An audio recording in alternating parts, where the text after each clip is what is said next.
There's a passage in Thomas Merton's Seven-Story Mountain I've always loved. Merton, of course, is probably the greatest spiritual writer of the last century. In his autobiography now, he's just become a Catholic. He's walking down Fifth Avenue in New York with his best friend, Robert Lax, who's also just become a Catholic. Lax turns to Merton and says, "Tom, what do you want out of life?" He stops and says, "Well, I guess I want to be a good Catholic." Lax says, "That's not it. You should want to be a saint." Merton stopped. A saint? But that comment revolutionized his life and set Merton on the path that would take him eventually into the Trappist monastery. Léon Blois is a French spiritual writer from the last century. He said this: "There's only one real sadness in life, not to be a saint.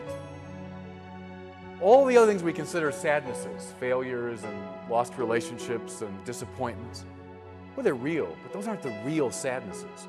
The only real one is not to find God's will for your life and to do it, not to be a saint." Many of you know that Thomas Aquinas is my hero. His sister one day asked him, "What must I do to be a saint?" He said, "Will it. Desire it. Want it." To some degree, our problem is an acceptance of spiritual mediocrity. The ordinary goal of the Christian life, the ordinary goal of all the baptized, is to be a saint. You know what that means? It means to be a friend of God. That's how Aquinas defines it. To be God's friend, to make the relationship with God the central fact of one's life. That's what it means to be a saint. Now, I think sanctity displays itself according to three paths. And that'll be the structure of my talks today. Being a saint looks like something. It looks first like finding the center. In all the great spiritual masters, their lives are centered unambiguously on Jesus Christ. Next, to be a saint means to know you are a sinner.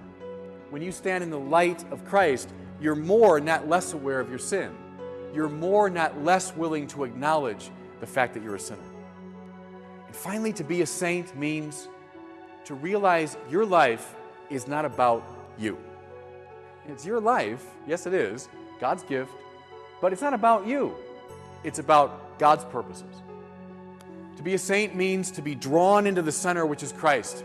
It means to be healed by Christ the healer. And finally, it means to be sent on mission. So these three paths now will structure the talks I'm going to give.